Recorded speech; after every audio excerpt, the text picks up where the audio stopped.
As expected, the atmosphere was tense. She did not say a word, but simply stared at the letter in Dietrich's hand. It was a message Presepe knew all too well. Dietrich's anger at this event was clear. 1. Contents of the message. 2. Suspicion that Presepe was in contact with outside forces. In other words, the idea that she was preparing to abandon him and run away at any time. 3. The misunderstanding that Presepe was talking about his undisclosed personal secrets. Ah, that damned letter. Having experienced this event countless times, Presepe knew exactly what would happen next. But still, it's no different than usual, right? She thought that maybe something might change since she made the wrong choice. Just as something changed with Atari Hanan, developments here may also be different. But Dietrich, as ever, was angry.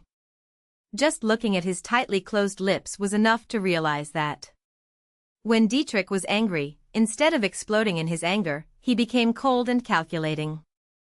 Dietrich stared silently at Presepe before throwing the letter at her feet. I always seem to underestimate you. Then he spoke in a scary voice. I thought if I locked you in the tower and kept watching you, you wouldn't be able to find a way to communicate with anyone. However, to think that you were secretly conspiring with others is truly astonishing. The letter was one of those that Presepe was already familiar with. He mocked Dietrich's late mother and insulted her in crude ways. She revealed a secret that only Presepe knew. It was about how on the anniversary of his mother's death, Dietrich, who had never drunk, had gotten drunk and spent the night crying in front of her tombstone. The options aren't showing up, so I don't know what to say. Usually, at this point, there are options. Options express discontent in different ways. But whatever option was chosen, the result was always the same: imprisonment in the ice prison. Now, because of this bug, the options in the conversation were completely gone, so while she could speak freely, it meant she had to come up with an answer that wasn't real in this situation. It's not like I'm trying to win him over this time, so maybe I should do what I want? From Presepe's point of view, this event was highly unfair. Because, after all, she was not the one who broke Dietrich's secret. In the original plot, Dietrich would not realize this until Presepe had suffered greatly. But what if things get worse if you act differently? Should she do things as usual? Or try to get some satisfaction? While Presepe was immersed in serious thought, Dietrich never left her. Memories of the past few days, those vague and torturous memories. And now, once again, Presepe has betrayed his trust. Strong, indescribable feelings shook Dietrich's heart. Answer me. Answer me, Presepe. It's not fair. Oh, whatever. That's not fair? Are you really saying that? What's not fair at all? First, I have never published news of His Majesty's behavior on the anniversary of the Empress's death. I have never conspired with anyone, especially those who are conspiring against His Majesty. Are you asking me to believe that now? A wry smile appeared on the corner of Dietrich's lips. You're always like this. You pretend to be innocent in front of me, lie about not doing anything wrong, and then do things to make me angry behind my back. Wait, Your Majesty, then you shamelessly say that wasn't the case, that you didn't do it. Is this why I hate you so much? Will I never be able to trust you again?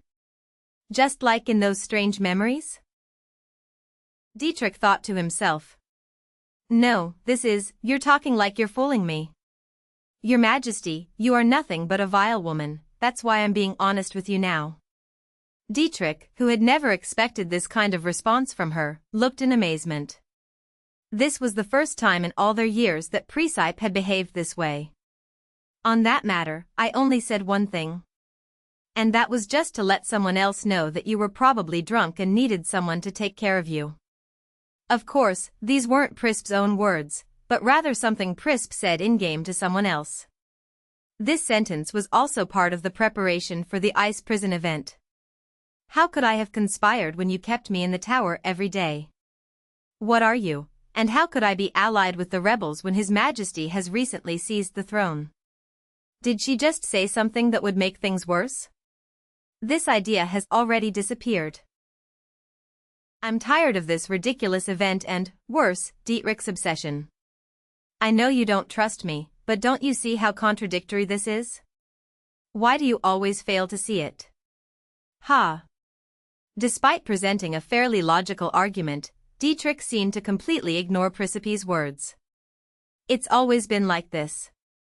The answer was already decided, and she was only supposed to beg. Then bring the evidence. Dietrich shouted angrily. Proof of everything you just said. If things had been business as usual, this wouldn't have happened, but given the circumstances, Presepe was not entirely without evidence to offer. In the original game progression, it was enough to give Dietrich the opportunity to learn the truth. Just as Presepe was about to speak, she was suddenly interrupted by the voice of a guard. Your Majesty, Duke Fenric and Maid Ella have requested an audience. Ah, Ella. Ask them to visit me later. The guard looked disturbed. It is a matter of such urgency that they insisted on an immediate meeting despite our apology. What? What should we do? Dietrich sighed deeply, clearly annoyed. After a moment, he nodded, motioning for them to enter. Let them in. The door opened immediately. Fenric looked at Presepe with a deadpan expression before meeting his eyes with Dietrich, while Ella followed him, her face pale as if she had committed a great crime. Your Majesty, we salute you. What is this? Fenric gave a formal salute, then continued his speech. Your Majesty, do you know this maid? Dietrich's gaze turned to Ella. She's the maid who serves Presepe, isn't she? Since Ella always followed Presepe, Dietrich clearly knew her well. You didn't bring me here just to greet Maid Pris, did you, Duke Fenric? Dietrich's voice was full of ice, but surprisingly, Fenric didn't seem bothered at all. I was concerned about the incident at the church, so I investigated the maid, Ella, who accompanied Mrs. Surely you remember, Your Majesty, how you once told me that you would give me the authority to investigate anything concerning your safety. What does this have to do with this? However, I found these things in the maid's room. Fenric gave Dietrich something in his hand, and as Dietrich examined the contents, his eyes trembled with anger. It is a message written in codes. She seems to have been in constant contact with traitors outside the palace. It seems that the reason Ella became Lady Precipice's servant was to gather information about Your Majesty. So, the culprit behind this cursed incident was Ella all along. Poor Presepe in the game was worried about Dietrich as the anniversary of the Empress's death approached, and asked Ella, one of his maids, to look after him. Ella only approached Presepe for the reason mentioned by Fenric. Since Dietrich is no fool, he must have realized what was happening as soon as he saw the evidence. Well, things went as planned, and the timing of their arrival was just right, but... And Noah Duvern is dead. What? This time, Presepe's eyes were wide in shock. He was found dead in his house. He was not mingling with anyone in the house, and since the servants had been furloughed, it was not discovered until later. Dead? Like Atari? Why now? It is believed that he was killed by an animal, as his neck was torn off. Only his group and his body were found at the scene. A monster in the middle of the capital? He stared at Fenric with a look of disbelief, but Fenric continued, his expression unreadable. There are rumors of black magic or curses, and Chief Magician Ivan is expected to visit the place. How long has it been since Prince Adder died in this suspicious manner? Yes, that is exactly what I wanted to ask. Fenric spoke with a blank expression, his lips barely moving. I have heard, Your Majesty. Mrs. It was the same when Prince Atari died. Lady Presepe was the last person he met before he died, and Noah Dufferin was there too. Why is this happening now? I thought they were on my side all this time, but was I wrong? They're all dead now, and even the maid closest to us, Ella, has been in contact with the traitors. Moreover, just yesterday, Mrs. What do you want to say? Dietrich asked in a tense voice. What exactly is the matter, Duke Fenric? I think someone might be targeting Ms. What? So far, she has narrowly avoided danger, but she shouldn't rely on luck to escape unharmed again. So, 4ms.